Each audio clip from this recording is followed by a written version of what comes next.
Mm, mm, mm.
What's going on, everybody? This is Dr. Chris Featherstone for yet another episode of the Legion of Raw, joined by who better than the man, the ratings monster, ladies and gentlemen, the one who made Goldberg a star by the way that he booked the Attitude Era and forced Eric Bischoff to create a star in the making. How about that perspective? This man right here, Vince Russo. How are you tonight, sir? Nice perspective, bro. A nice perspective. I appreciate that. Dr. Chris, wow, bro, we got a lot to talk about. I mean, bro, where were the legends? Like, wait a minute, bro. Like, are we down to like our second tier of legends? Which, bro, brings me to an interesting point. Man, bro, I wonder if because of declining ratings and because of numbers being as low as they are, bro, I wonder if this is something that the usual legends maybe don't want to do. I mean, I'm just kind of speculating, bro, but I know I think Mick tested positive for COVID, so that's why Mick Foley wasn't there. But I mean, bro, you're talking about, a lot of the usual suspects not in the house. You're talking Austin. You're talking usually there somehow. Baker, Nash, Hall. I mean, we kind of got the B-lister legends, which you gotta question that for a minute. I think, Dr. Chris.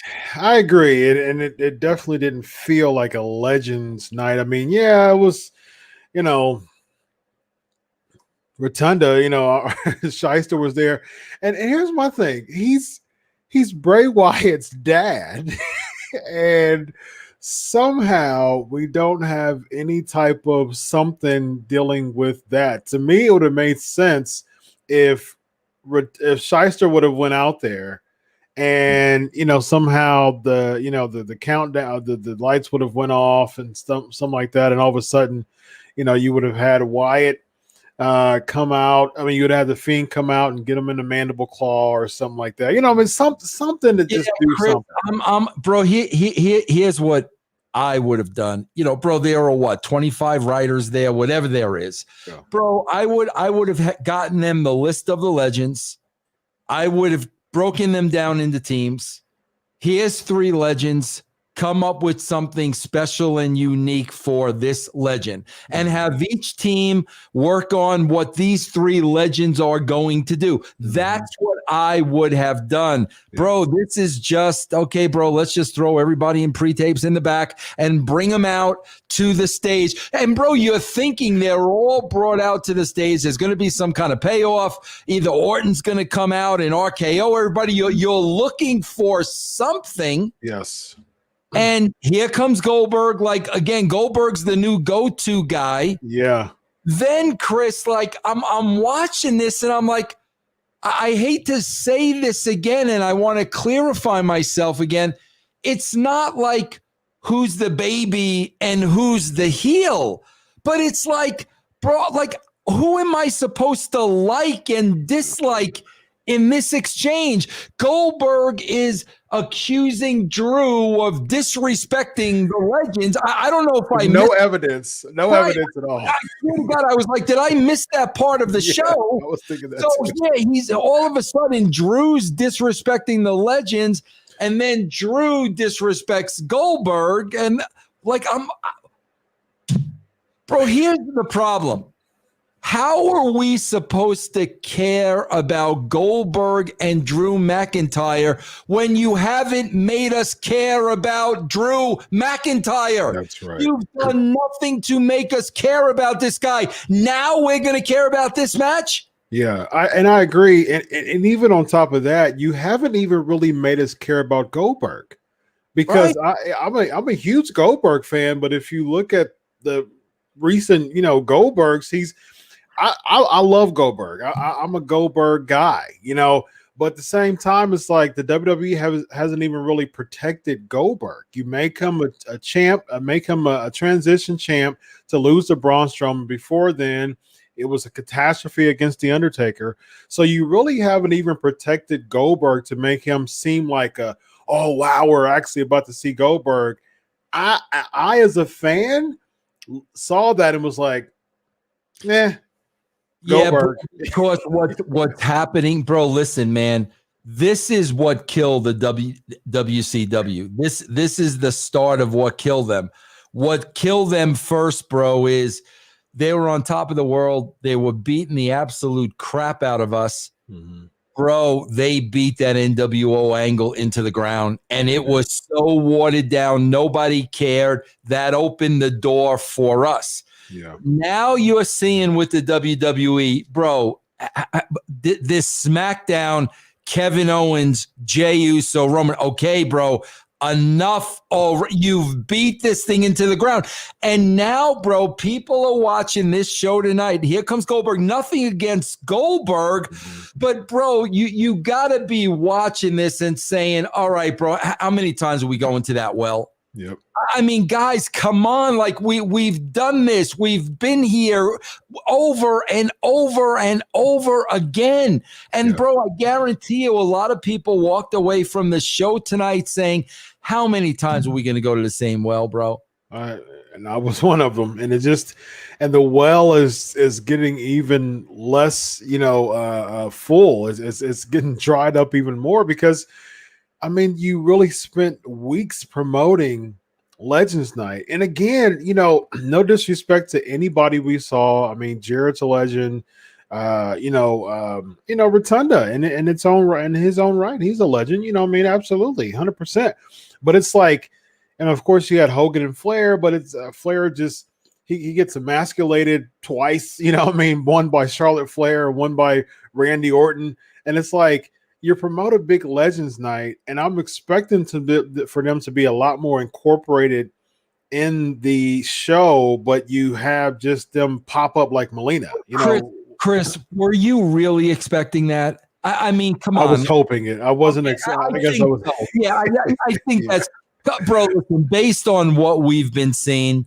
Yeah. How did you think they were going to use these legends? Exactly the way they did, bro. Yeah, typical pop-up. But I was hoping some type of in-ring segment to do something, because at the end of the day, because the only time I really liked the legends were used was during the Drew and Randy feud when Michael super kicked them and Christian, did his spot.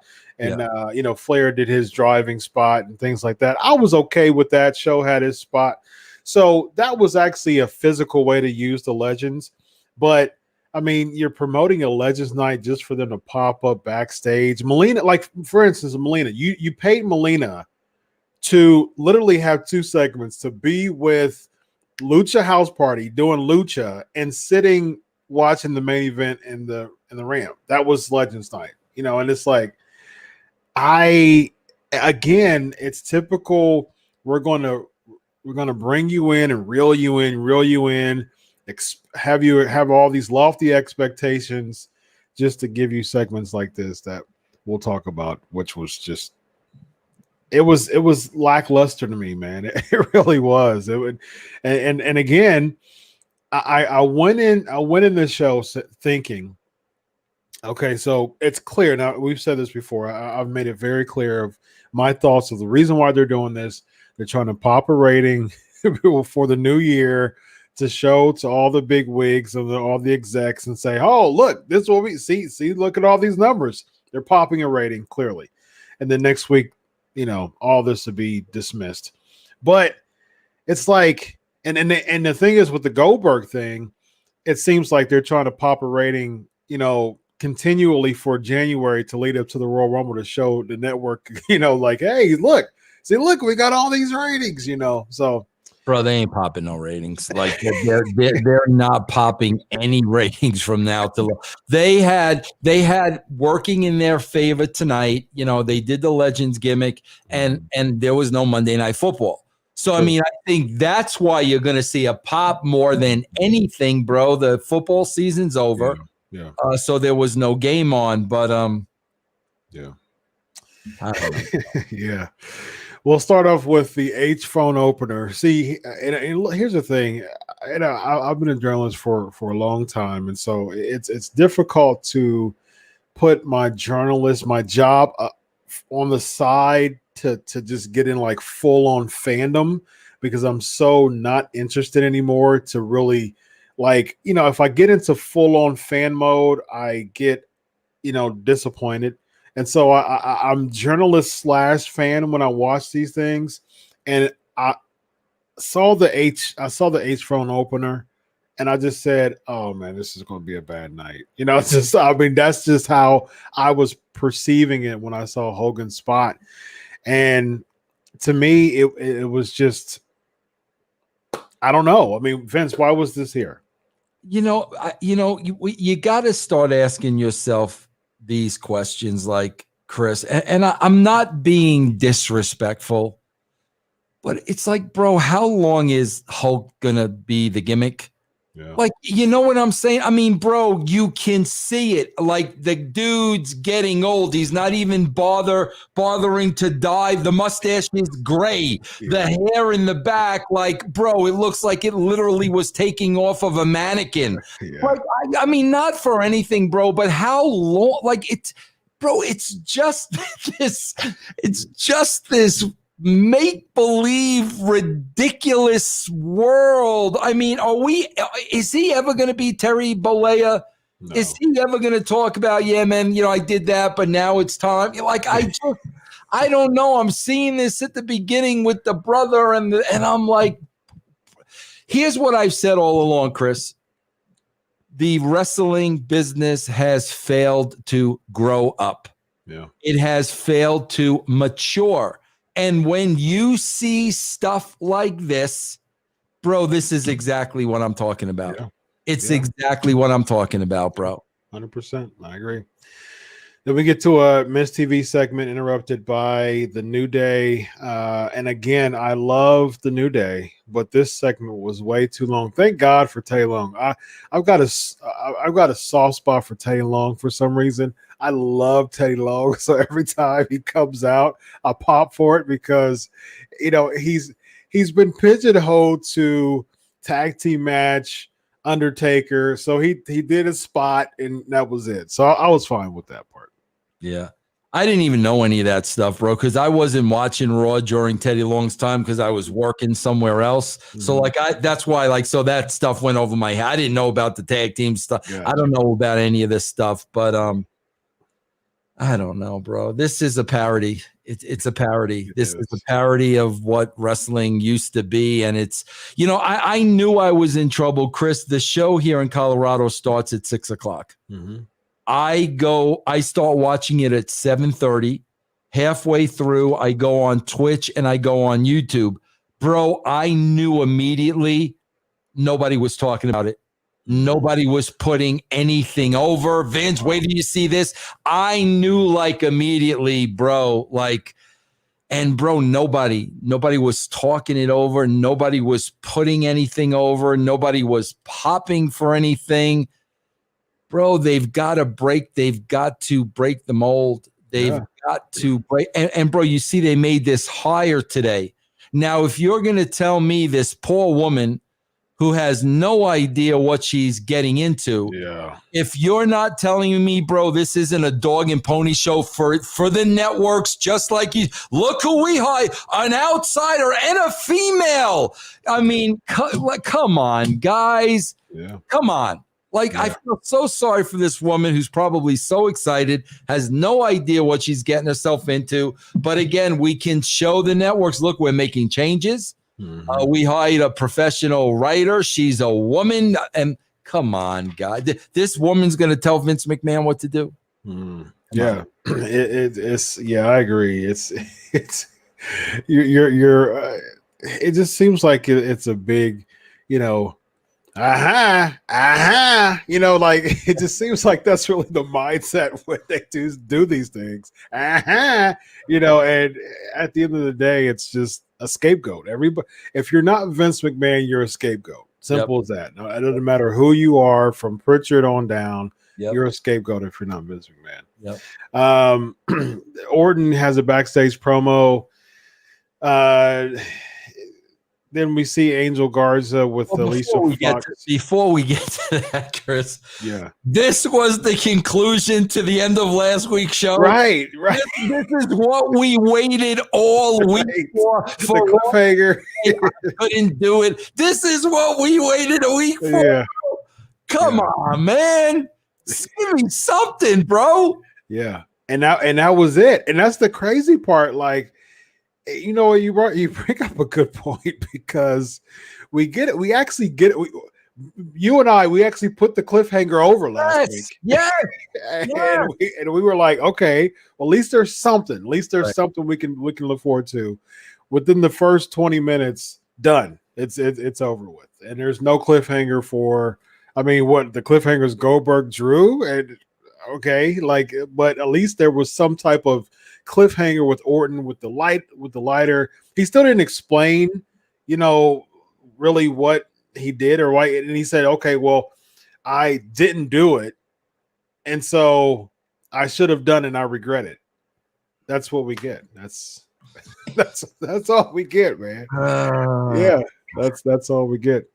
Then we see Angel Garza with Alicia Fox, Sergeant Slaughter, Mickey James, and Tatanka, and I was just thinking, I try to look at this stuff from a fan, because I've been a fan for 35 years, and I try to look at this stuff from a fan because I love wrestling. I'm a lifer, but I looked at this and I said, I mean, what is this? Well, hold on, let's be honest here. First of all, I'm going to say this because I remember when I worked with them one time in TNA, and Chris Chavez showed up one night at TNA and looked like he could have taken half the roster. Bro, tonight he looked like he could have taken 80% of the roster. Yeah. But, bro, let's break this down for a second. Tatanka shows up in full garb. Full garb, yes. Okay, bro, are you wrestling? Do you have a match tonight? This is what I'm talking about. Chris, I'm sure you remember the great movie, Billy Jack. Yeah. Billy Jack. Bro, Native Americans can dress cool and have that Native American look. Yeah. He could have looked like $1 million, bro, with a nice sports jacket and he could look like $1 million, But no, we've got to have Tatanka circa 19 92. Wait a minute, bro. This guy walked into the building like this, what, thinking he had a match tonight? Like, this is what I'm talking about with this company. Yes. They are so out of their freaking minds. It's unbelievable to me. Chris, he goes in there and say, all right, who's the agent? All right, so one second, who I got? Bro, he was oiled up and everything, oiled up, ready to go. And I'm like, what is happening here, bro? Yeah, he was expecting a match, and they're like, "Oh no, it's just." Bro, I'm shocked. I can't believe Rotundo didn't have the red suspenders. That's right. Yeah, I mean, unless he said no. Yeah, but it's like, guys, what are you doing? Sergeant Slaughter still walking around with the hat. Like, bro, what are we doing here? Here's my thing, man. I'm old school, so if whoever can go, let him go. I mean, just listen. You know, I would personally, I would much rather see a one-off match with Tatanka, bro. Especially if he's in that kind of shape. Yeah, bro. You know what it's like? Like I remember, bro. You know how like Burt Ward and Adam West, you know, they made a livelihood, bro, out of conventions, autograph signings. That's all they had to do. 3 years of Batman. That's all they had to do.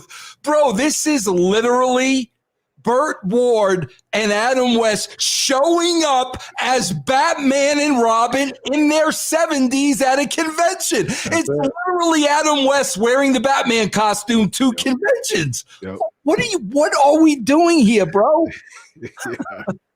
I agree with you, man. Again, as a fan, I was, you know, the way he looked, I'm like, man, put him in there.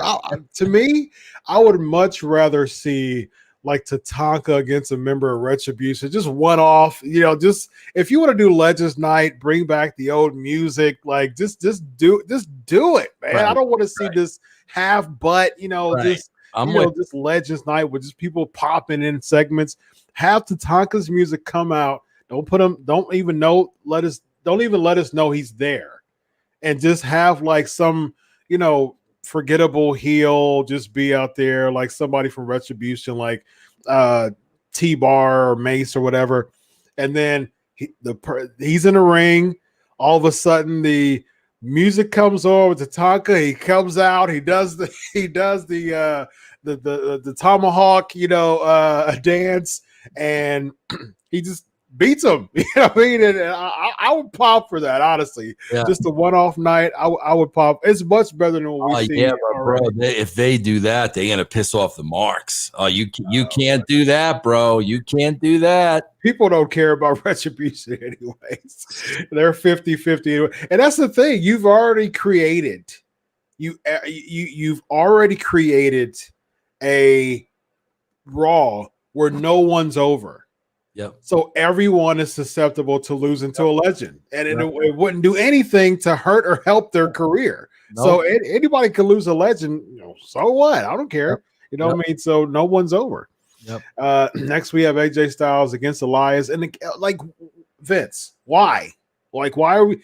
Last week we got the exact same match. That's what I was. Was this match the exact same match? Yeah, exact same match. No rhyme or reason. Elias lost clean last week. Somehow, without anything, we get the same exact match this week. Elias loses clean again.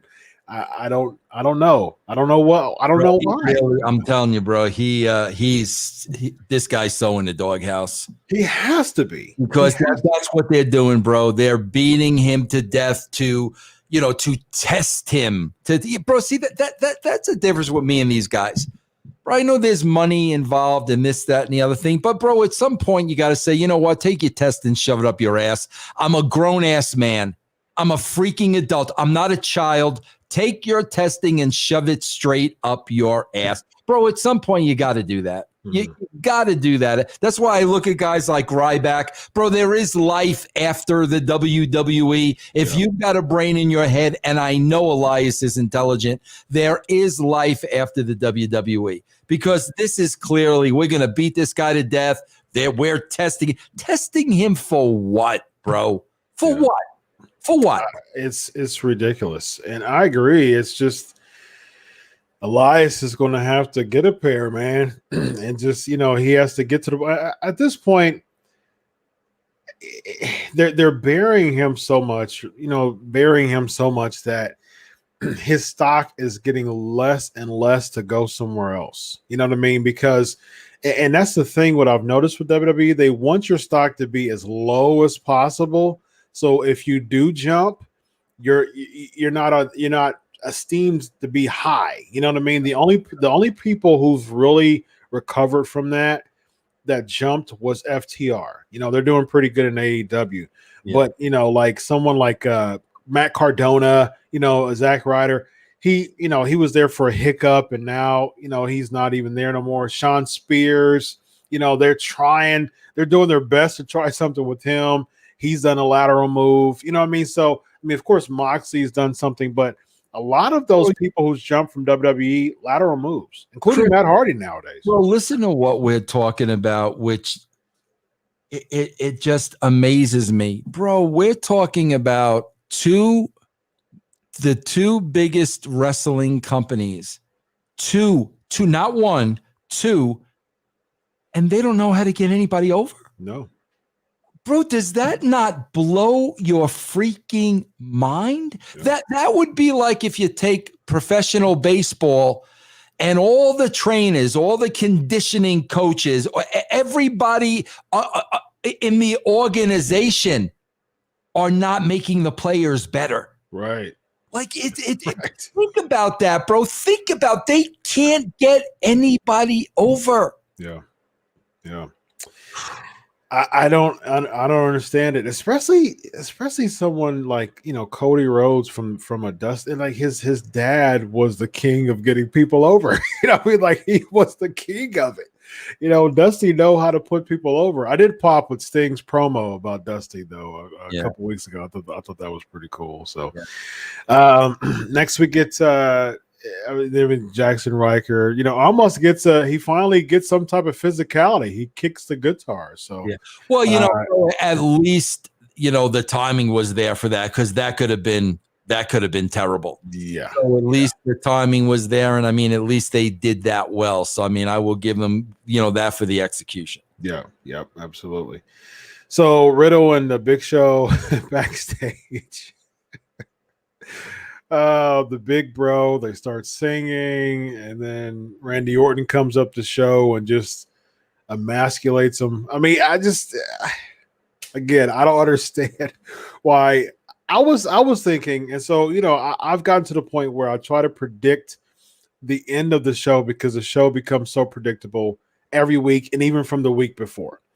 So I was like, okay, so what it seems like is at the end of the show, we'll get some type of, you emasculate all of the legends, and then you're at a match at the end, and somehow each of them gets some type of spot in, to cause you to lose the match. So I was thinking that the Hardy Orton match would be toward the end, and you'll have the Big Show knockout punch, you'll have a Flair chop maybe, and then you'll have like the World's Strongest Slam or something like that, just to, and that would protect Orton. It's a one-off. It won't hurt Orton.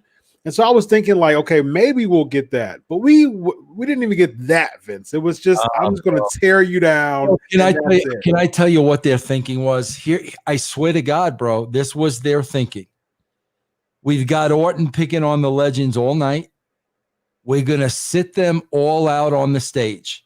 And their thinking is, we're going to take you down the road of Orton's going to come out and lay all these legends out. Mm-hmm. But, bro, in their minds, that was the false finish. Wow. And Goldberg was the big pop in the – oh, they didn't see that coming. And I'm like, wow. I'm telling you, bro, that was the mindset. I can see we gave you a false finish. We led you down this road. But, bro, the way you paid it off sucked compared to if Orton would have came out and laid out all the legends. Yeah. It didn't supersede that. Yeah. Bro, I'm just going to say, listen, listen, I have my ups and downs with Goldberg.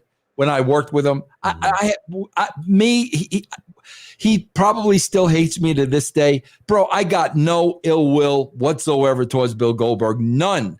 But, bro, even at the end, I'm sorry, bro. The guy looked a lot smaller compared to Drew McIntyre. Yeah. You know what I'm saying? So now you know the guy is older. He's going face to face with McIntyre. And, bro, like when McIntyre says you could be my father, I mean, bro, this is not Goldberg circa 1999. That was 20 years ago. Yep.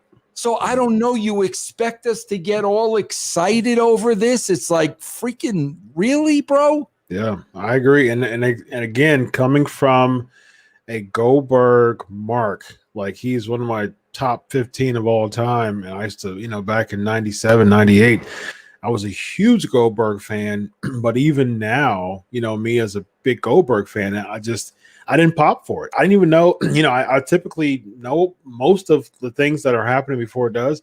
I didn't even know that he was coming out. Well, yeah. And I didn't pop for it. Chris, here again is the disconnection with freaking reality. Think about this for a second. Roger Clemens, argument's sake, retires in 2000. Mm-hmm. Roger Clemens declares, I'm making a comeback in 2020. Bro, as a baseball fan, what do you think that's going to look like? Like, what do you think? This guy, was on top of the world 20 years ago. Yeah. Now he's in there with these youngs. What do you think? You're tuning into that, bro, to see the massacre. Yeah. That's what you're tuning in because, bro, how many runs are they going to score off Clemens before he gets it out? Right. They want us to believe this is Bill Goldberg from 20 years ago. He's not aged. He's not gotten smaller. He's not. That's what I mean about wrestling. Yeah. It's freaking ridiculous, bro. Yeah. You know what? And to tie to that analogy, if you're bringing back in Clemens, if he's that AB, that at bat, he better hit a home run. You better you better bank on him for a home run, because if he hits anything other than a home run, he's not going to make it to first base. Don't expect Roger Clemens for a base hit. He has to hit a home run or it's an out. Period. Yeah, I mean, bro, again, take Mike Tyson today and whatever pro boxer is at the top of his game, 20 years younger than him. Yeah. What do you Tyson Fury. Yeah, what do you think you're going to get, bro? What are you going to get? That's why you expect us to they're so freaking lost. It's unbelievable, man. Yep. Yeah, they have this mentality of, we'll pop ratings with the legends, but then you bring in, kind of B-level legends and you're not going to pop ratings with that. Next we get the Lacey Evans and Peyton Royce defeating Charlotte Flair and Asuka. Flair unintentionally trips Charlotte, and Charlotte just totally dresses him down and makes him look like an idiot for no reason. And you brought up a good point last week. You're like, Charlotte's a babyface, and each and every week she is doing the most dastardly heelish things. Like, if I'm looking at, again, I always look, I'm a PR major. My undergrad's in PR. So I look at things from the standpoint of a focus group. If I'm bringing a focus group in to survey the program, and I'm like, okay, show me the good guys, show me the bad guys, show me the good girls, show me the bad girls. Someone who doesn't watch wrestling, they'll look at Charlotte Flair based on that segment. Oh yeah, she's a bad one, right? That confuses the audience, bro, because she's not. This is all backstage politics of making Flair look weak that they've been doing forever. But bro, like, at one point, Charlotte, who is a star now, at what point does Charlotte say, I'm really not going to do that to my dad? I'm really not going to make my dad look like a big puss on. Yeah, I mean, at what point do we say that, bro? Yeah. What are you telling me? This is going to turn into an angle? We're going to do something with Ric Flair and Charlotte again? No, bro, we'll probably never see Rick again. So, like, at what point do you say, you know what? No, I'm not doing it. And there's no payoff. Right, there's no payoff to it. That's my thing. You know, it's like, when we look at episodic television, we see a story arc, we see an element of a story, we're expecting a payoff. Yep. Now, it's just bad writing if there's an element to a story with no payoff. We saw that he's saying, "Get out of my face, stay out of my life, stay away from me again." But it's like, at the end of the day, he came alongside you. You grabbed him. He hooked you by the arm. Y'all both came out. So you didn't think about all that when, you know, he was dad manager, but he accidentally trips you, and now you're healing. You're actually. And not only that, bro. Later on in the show, they obviously pre-taped the scene with Flair because he's all smiles and kidding around. Right. His daughter just dressed him down. Like, even that, like, I know you guys freaking pre-taped that earlier in the day, not freaking realizing, well, his daughter just freaking castrated him. Would he be clowning around in the back? It's stuff like that. This should not happen on their level, bro. It should not happen on this level. That's indie crap. This should not happen on their level. Yeah. Yeah, I agree. And so next week it's another backstage with McIntyre and Sheamus, and then a post by Hogan and Jimmy Hart. You know, again, I'm an old school guy, but I'm like, oh, you got to protect Drew better than this. You know, like Drew, there's nothing about Drew McIntyre that even resembles any characteristic of Hulk Hogan. He's supposed to be this bad boy, this bad guy, this Celtic, you know, just straight face, you know, intimidating figure. And then all of a sudden he gets really cheesy in 80s with Hogan. He looks like a mark, you know what I mean? And it's like, you got to protect the world champion, a 6'7" stud like Drew McIntyre, who's towering over even Hogan, you know, who was, you know, 6'8", 6'9" back in the 80s. You know what I mean? He was built that way. And so he has to look protected. I don't know. As a writer, Vince, as someone who was backstage and knows the ins and outs, why in the world do you think that I know that the writers now is a totally different ball game than it was when you were there, in a bad way, unfortunately. But why would they even think about having a segment like this at risk of not protecting Drew McIntyre, your champion of your flagship show? Because they're thinking that's Vince's vision. This is what Vince would want. Bro, Vince is seeing Hulk Hogan WrestleMania 1. Wow. That's what Vince is seeing. And so they're writing for that Hulk Hogan. Wow. Bro, it blows. Bro, you know, like, this is probably way before your time, but, you know, there used to be these brothers, the Marx brothers. I'm a big fan of the Marx brothers. Groucho Marx. Mm-hmm. Groucho Marx had a gimmick, bro. He had a big grease paint mustache. He hunched over. He did the cigar. He had a gimmick. Mm-hmm. Bro, when you see Groucho Marx later in life on the Dick Cavett show and the talk show, Groucho Marx was not in gimmick. He was Groucho. Mm-hmm. And you talk to him like a normal human being. I swear to God, is Hulk going to be buried in the Hulk Hogan kit? Bro, do you know, Chris, you know, when Hogan sued me for defamation of character back in 99, whenever it was, I had to be deposed. Bro, this guy showed up in gimmick to the deposition. And I'm sitting across from him, and I'm like, is this a joke? Yeah. Bro, like, this is a deposition. and you're Hulk Hogan the cat. I mean, bro, like seriously, is the dude gonna be buried in that stuff?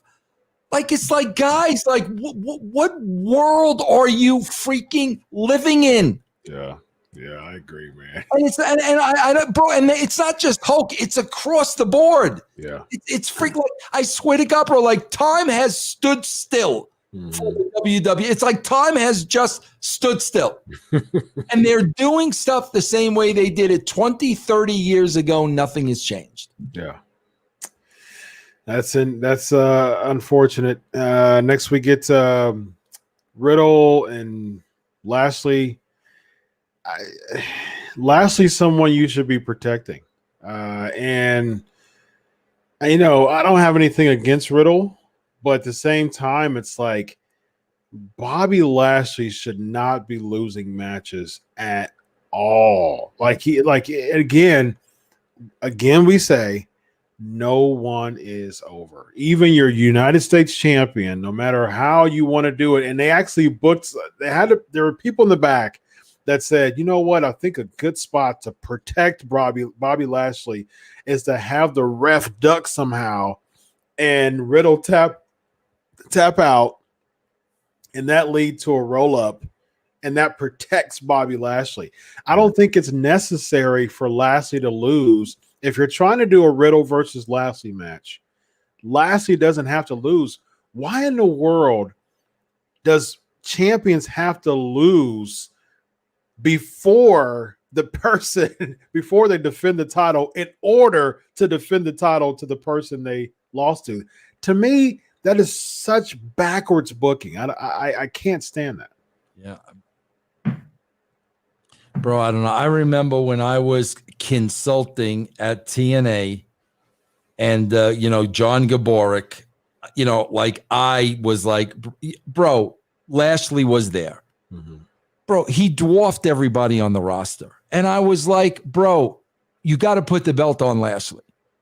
And then, okay, Vince, how would you book him? Okay, bro, till somebody comes along that you actually believe can beat him. Right. The guy's untouchable. Right. He's untouchable. Bro, he goes through people 6 months, 9 months, a year until you bring somebody in that company that I believe can beat Bobby Lashley.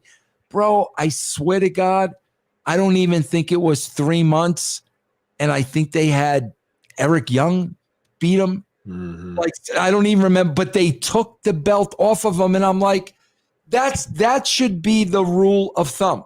Yeah. Until somebody looks like the people at home believe, okay, this guy can be. Until that guy comes along, he's unbeatable. Yeah. You don't put any marks on him, bro. Until that guy comes, Matt Riddle is not that guy. No. And that's really a tried and true method of booking. I mean, look, pro wrestling is a comic book come to life. And so when you think of the villain, you think of just, the person who's running roughshod all over the town, no matter if it's Gotham City or whatever it is, Smallville, whatever it is, you have the villain who's running roughshod. No one can touch him. He's going around destroying everybody. And then the hero comes in and saves the day. That is just 101 when it comes to booking. Chris, Rocky Balboa finally gets by Apollo Creed.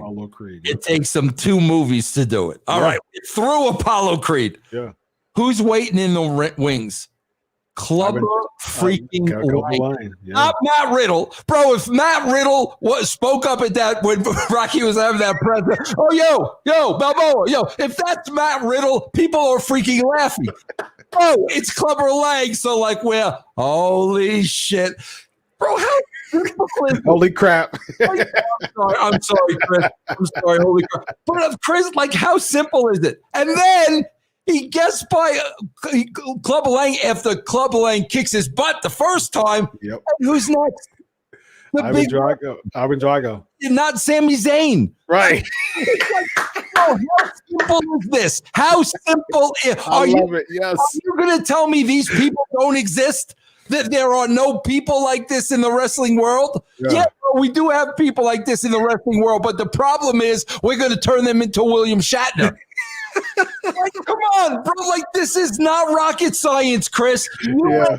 You and I could book a show next week's show that would be 100 times better than any crap they're going to put on the paper. Yes.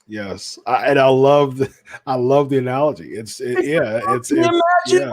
Can you imagine? Yeah, I love it. I mean, the Rocky series is a perfect analogy. It's simple, bro. It is so simple. It really is. And with Hogan, a John Studd had to come along, or King Kong Bundy had to come along, and wait, this guy matches up. That's right. Hogan, and then Andre comes along. Yeah, then Earthquake. Yeah, we got we got freaking Matt Riddle. Yeah. Andre, Stud, Andre, Earthquake, Matt Riddle. One of these things are not like the other. I mean, come on, man. Yeah, I agree, man. Yeah, I think it's a great point. And then again, it's just you're not making stars because you're having two heels going against each other like AJ and Elias. So it's like you're not even developing heels to make the babyface look over. And the thing is, I wonder if like Ivan Drago got beat before he went against Rocky. At the beginning of the show, at the beginning of Rocky, Ivan Drago, he just loses. Like he before he gets to Rocky. I mean, bro, it's that simple. Even if it's Vince McMahon himself, bro, sit him down and make him watch Rocky 1, 2, 3, and 4. It's that like I don't even know what to say anymore. I don't know. I agree. Yeah, great point. Clubber Lang. Oh yeah. So before he goes against Rocky, he lost a couple times. So, but he's gonna go against Rocky though. And then in Rocky, can you imagine? Clubber Lang's at that outdoor press conference, and when he opens up his mouth, he's talking like Jeff Spicoli from Times on Ridgemont High. Like, bro, what are we doing? What are we doing, guys? What's happening here? Yeah, I love it. So Clubber Lane's about to speak. What do you got to say, bro? Exactly. Oh, okay. So you're the guy that's going to be Bobby Lashley. Oh man, bro. Next we get Mark Henry and Ricochet. So Henry's pep talking Ricochet, and then somehow we get Orton again, just totally castrating and emasculating Mark Henry, who's on a scooter, but oddly enough, he's standing up at the final segment when the legends are out there. He was standing up, so I'm like, okay, either something's wrong with his leg or he's able to stand up only in one spot. I don't know what's going on with his leg. I don't know if they did that to make Orton look better or something's actually wrong with his leg. I'm not quite sure. Think about how many people, like, bro, it's like every single storyline like kind of took the night off. Okay, like last time I saw Alexa Bliss, she was doused in gasoline. Mm-hmm. What happened with that? The Fiend, I don't even know if he's on the roster anymore. Bro, this is a perfect example. Mark Henry is talking to Ricochet. That was Ricochet, right? I think. Mm-hmm. Mark Henry is talking to Ricochet. Why not have Retribution beat the ever-loving snot out of Mark Henry? They're not on the show. Yeah. So you mean to tell me that Ricochet scene with Mark Henry forwarded the Ricochet character more, forwarded the storyline with Retribution more? Mm-hmm. That's all they had to do. The guy's on a scooter, bro. They're more heelish now. Yeah. He's disabled. He's got a broken leg. They beat the crap out of it. That's a no-brainer to me. Yeah. Yep. I agree. That's a way. That's a way to forward the storyline, and I agree. It makes sense. If you want to put Retribution over, that's the way to go. It makes perfect sense. Yep. We get Basler. Oh goodness. So Shayna Basler attacks Mandy Rose, who Mandy Rose looks like $1 million now for some reason. I think when you kind of get, she's getting away from the pinup gimmick, and the pinup gimmick is just, a dime a dozen. Yeah. But with the black gear and the shorter hair, she actually looks like a star, and I like that.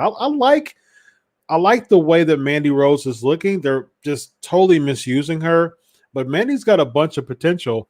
I don't think she definitely can afford to be getting beat up by Shayna Basler. And then Dana Brooke comes, who also has potential. But I think there's something in Mandy Rose, the way that she's looking now, that I like. And then they double team her.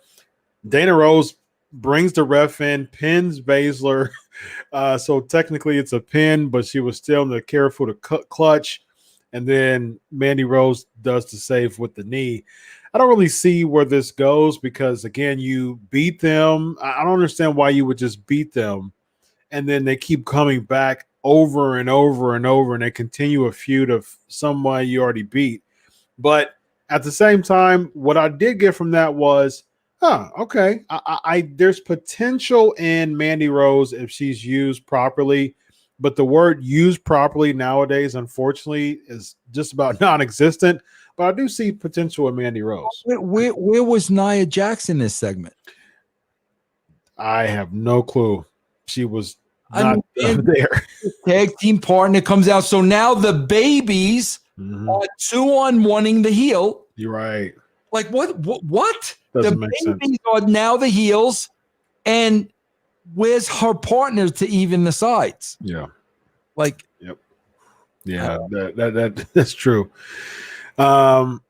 Next we have backstage Ric Flair talking IRS and Molly Holly, then Flair post by Orton. Definitely pre-tape. Pre-tape.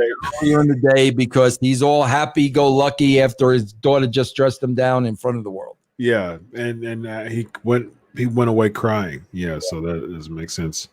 Randy Orton, Jeff Hardy. Yeah, I mean, all of that to this. I mean, you have Orton do all these things to these legends just to simply have him beat Jeff Hardy clean. It wasn't anything tied to this. Again, I think the legend should have came out and somehow caused Hardy to beat Orton. I don't think it would have caused any. It was a one-off. I don't think it would have done anything negative. And this is, and I don't know if it's a Matt Hardy thing. I don't know why they're doing what they're doing, but Jeff Hardy, I did some research. He's lost. This is his 4th straight Raw that he's lost. Yeah. He's lost in all of December and today. So just about all of December and today. So yeah. And actually this fifth straight Raw. So was today. So I think it was, it's 5th straight today. Well, I'm telling you, this felt like these legends just showed up today and they figured out what to do with them today. Yeah. That's what this whole show felt like because, bro, even at the end, Booker comes out. Where was Booker? Right. I was thinking the same thing. And, bro, let's face it. That guy's one of the biggest stars you had there. 100%. Where was Booker? Nothing. This seems like, bro, they just casted these roles for these legends today. Yeah. Because what was bro, ask yourself this at the end of the night. I'm going to ask you one simple question, Chris. What was the point of having all those legends there? Give 1 point and what was the reason? I guess, and you made a good point as far as a kind of a red herring, to put Goldberg over, but So this is Hardy's 5th straight Raw that he's lost. So his 5th straight week that he's lost on Raw. So that is quite bad. It looks like they won't re-sign him. It looks like it looks like there's some contract stuff going on with Hardy that they're just kind of making him lower and lower down the pole. Yeah. But at the same time, it's like you got a Hardy Boys reunion waiting to happen in AEW. So it seemed like WWE is going to get their pettiness out before his contract ends and have him go on a 5-week losing streak that he's been doing. So quite sad. Real quick, when you were there, was that Vince's rhyme or reason? Like when people would leave to go to different promotions, was it kind of like an unwritten rule? I know that typically you had them, put someone over before they left. But did Vince get to the point where he would just like he intentionally wanted to bury the person before they left if there was some type of contract expiration? This when me and Ed were writing, and it was me, Ed, and Vince. I can't stress enough to you, Chris, bro. The wrestling BS, it didn't happen. Like none of that. Me and Ed were not part of the good old boy network. We were two writers who wanted to write a good show, and we were writing a good show, and we were on a roll. None of this stuff ever reared its ugly head. Because I think Vince would have known, like me and Ed would have looked at him like, what? You want us to do? Well, what about the story? What about right? So none of this stuff ever took place. But it's always when you get the Pritchards back in there and that old school back in there, that's when this stuff starts to happen. Because bro, like too, you're going to talk about the Hurt Business and Lucha House Party next. Bro, at some point, MVP's got to say, wait a minute, bro. We really have something special here with this group. Yep. Do we really want to do this? And if so, explain to me why. Yeah. Bro, I understand, these guys are getting a paycheck, and I'm sure MVP's getting a good paycheck. But bro, at some point, I mean, if it doesn't make sense to you, it's not making sense to the people at home. Right. You've got to question it. Why are we losing to Lucha House Party, bro? Right. Yeah. And again, it's 50-50. And I go back to the Hurt Business being like Clubber Lang. They should be dominating every single person that comes in the ring. Did you missed very few people saw this, bro, because you had to have connections, and it was at special screenings. You missed Rocky 3A, didn't you? You didn't see that, Rocky. There was a Rocky between Clubber Lang and Drago. Did you see that one? No. Oh, Spider Rico came back and beat Rocky Balboa in Rocky 3A, bro. Spider Rico came back. Yeah, Rico. Okay. Between Clubber Lang and Ivan Drago, Spider Rico came back, beat Rocky, but only a few people got to see that. Wow. Okay. Very, very interesting. You got 4 athletes that look like this. Yeah. And the Lucha House Party bro, what are you doing? what are you doing? Yeah. And again, I go back to Rocky 4 and before the lead up, before the Adrian, I did it, before the body punches. Ivan Drago in the beginning of the movie, he just flat out loses. That's how they book it. I don't, bro. It makes him look way less intimidating because what is Rocky intimidated for? If I came to your fight to scout you, Drago, and you lost, and it's like that. There's only one explanation to this, and I hate to say this, but I cannot. There is no other rhyme or reason for it, bro. Vince McMahon is not playing with all his facilities. That's the only thing I can think of, bro. Because you're watching this show with everything we've spoken about. And it's like, has Vince forgotten how to do this? Right. Because none of this makes any sense. Yeah. Has he really forgotten? Like I said, bro, you're looking at Mandy Rose and Dana Brooke, 2 baby faces beat up the heel.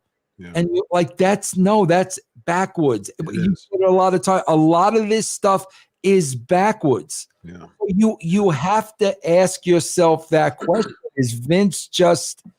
Is he just not there like he once was?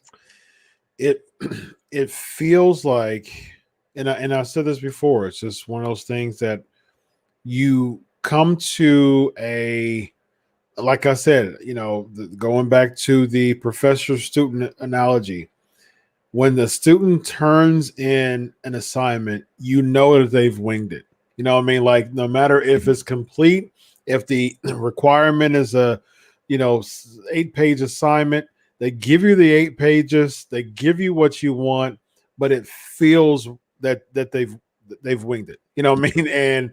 And as a viewer, it feels like they're winging it. And it feels just artificial.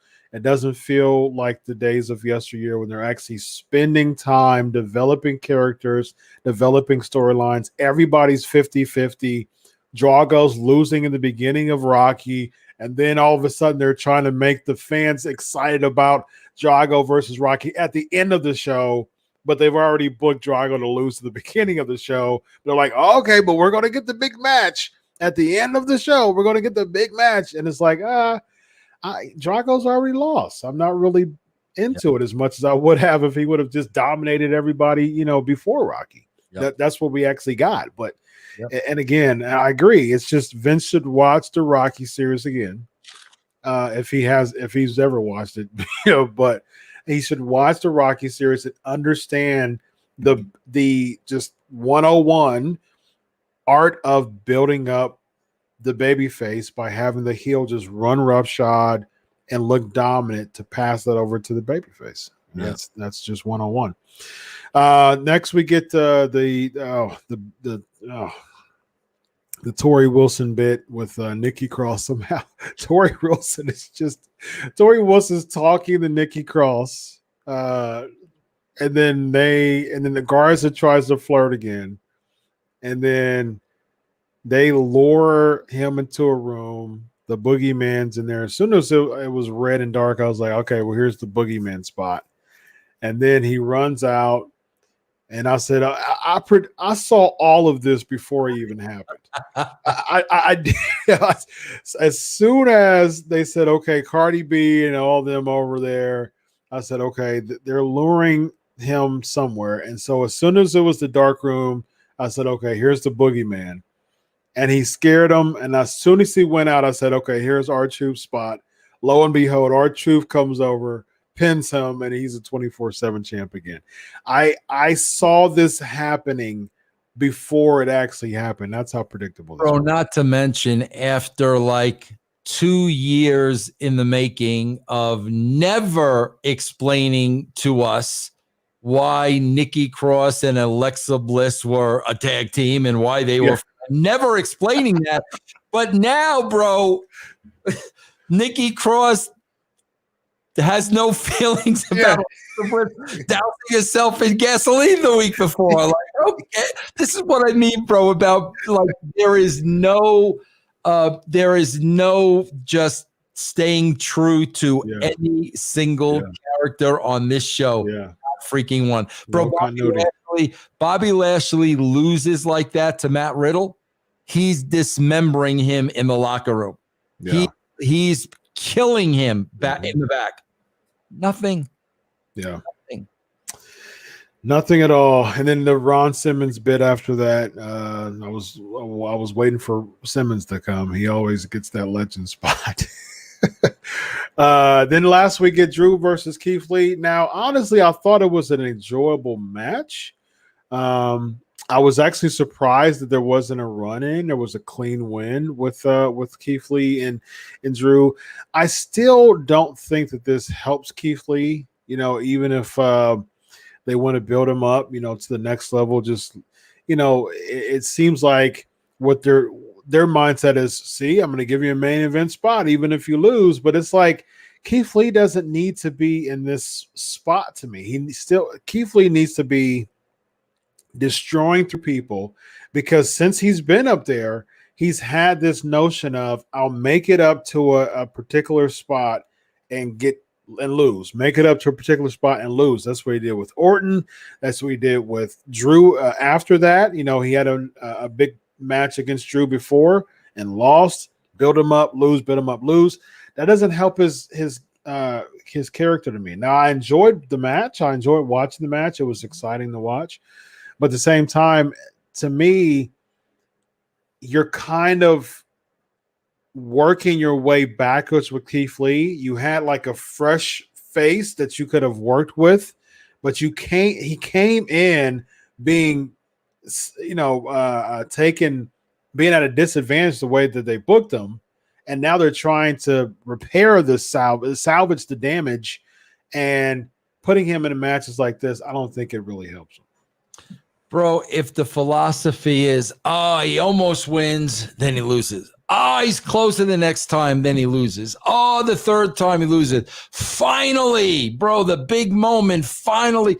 Bro, there's only one problem with that plan. We've got to care about the guy. Exactly. I don't care about Keith Lee. I don't know how long he's been on. I do not. There's not one single reason for me to care about this guy. Yeah. Not one. So if that's what your philosophy is, and he's so close. I was so close again. Finally. Who cares? Right. Why do I care about this guy? Yep. Bro, we're gonna go right back to the Rocky movies. Bro, after, he can't see good out of the one eye, and Adrian is concerned, and Mick is saying, bro, he's going to knock your block off. But Rocky's got, bro, without that, who gives a crap? Yes. Without anything, we don't care if they win or lose a fake fight. There's got to be meat on the bone. Yes. It's not there, so we don't care. Yep.